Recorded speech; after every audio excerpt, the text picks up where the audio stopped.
क्या आप जानते हैं, जब महाभारत के सबसे बलशाली योद्धा महाबली भीम का अहंकार सातवें आसमान पर था, तब कैसे एक बूढ़े वानर की पूंछ ने उनका घमंड चकनाचूर कर दिया था।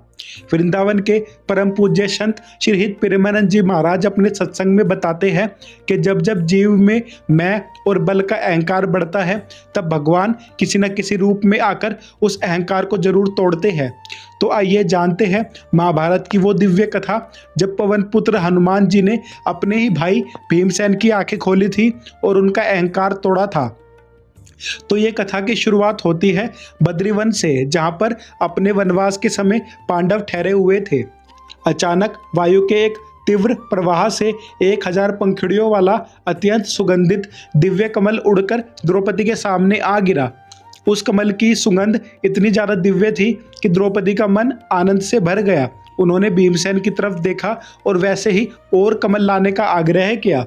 भीमसेन बलशाली तो थे ही, तो उन्होंने तुरंत अपनी स्वर्ण जड़ित गदा उठाई और जिस दिशा से सुगंध आ रही थी उस दिशा में चल पड़े। महाराज जी बताते हैं कि जब भीम आगे बढ़ रहे थे तो वे अपने बल के मध्य में चूर थे। रास्ते में आने वाले बड़े बड़े पहाड़ों को टक्कर मारना, वृक्षों को उखाड़ना और हाथियों को डराकर भगाना, यह सब भीम के भीतर बढ़ते हुए बल के अहंकार को दिखा रहा था। उस केले के वन में प्रभु श्री राम के परम भक्त श्री हनुमान जी महाराज निवास कर रहे थे। हनुमान जी ने जब अपने भाई भीमसेन की धमक सुनी तो वे तुरंत समझ गए। पूज्य प्रेमानंद जी महाराज यहाँ एक बहुत सुंदर बात कहते हैं। हनुमान जी जान गए कि आगे देव सिद्धों और ऋषियों की भूमि है। अगर भीमसेन इसी अहंकार से आगे बढ़ते गए तो कोई ऋषि इन्हें श्राप दे देगा और इनका अनिष्ट हो जाएगा। इसीलिए अपने भाई का मंगल करने के लिए और उनका अहंकार दूर करने के लिए हनुमान जी एक बूढ़े और रोगी वानर का रूप धारण करके मार्ग में अपनी पूंछ फैलाकर बैठ गए। जब भीम वहां पर पहुंचे तो उन्होंने एक बूढ़े वानर को रास्ता रोके हुए देखा। भीम ने बड़े अहंकार से कहा, हटो मार्ग से। हनुमान जी बड़ी शांति से जम्हाई लेते हुए बोले, भैया मैं बूढ़ा हूँ, रोगी हूँ, मुझ में उठने की हिम्मत नहीं है। भीम ने क्रोध में आकर कहा कि अगर रास्ता नहीं छोड़ा तो अभी तुम्हें यमराज के पास पहुंचा दूंगा। हनुमान जी भीम को देखकर मुस्कुरा गए और कहा कि तुम तो मनुष्य योनि में हो, धर्मात्मा हो, तुम्हें तो हम जैसे पशुओं पर दया करने चाहिए। पता नहीं तुम लोग अपने भल का इतना अभिमान क्यों करते हो? क्या तुमने कभी महात्माओं का संग नहीं किया?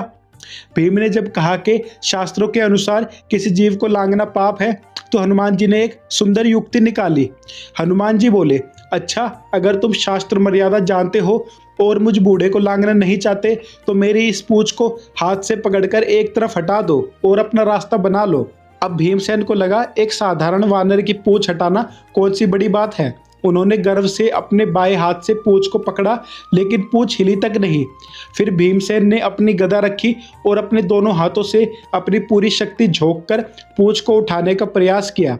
वो भीम जो बड़े बड़े पर्वतों को विदीर्ण कर सकते थे, वो अपनी पूरी ताकत लगाने के बाद भी एक बूढ़े वानर की पूंछ को जमीन से 1 इंच भी ऊपर नहीं उठा सके। भीम का पूरा शरीर पसीने से भीग गया। उनका मुखमंडल लज्जा और निराशा से झुक गया। पूज्य प्रेमानंद जी महाराज यहाँ पर समझाते हैं कि यह भगवान की वो लीला है जहाँ जीव को यह समझ आता है कि तुम्हारी शक्ति के आगे भी एक अनंत शक्ति काम कर रही है। जब तक मैं का भाव रहेगा तब तक तुम हारते रहोगे।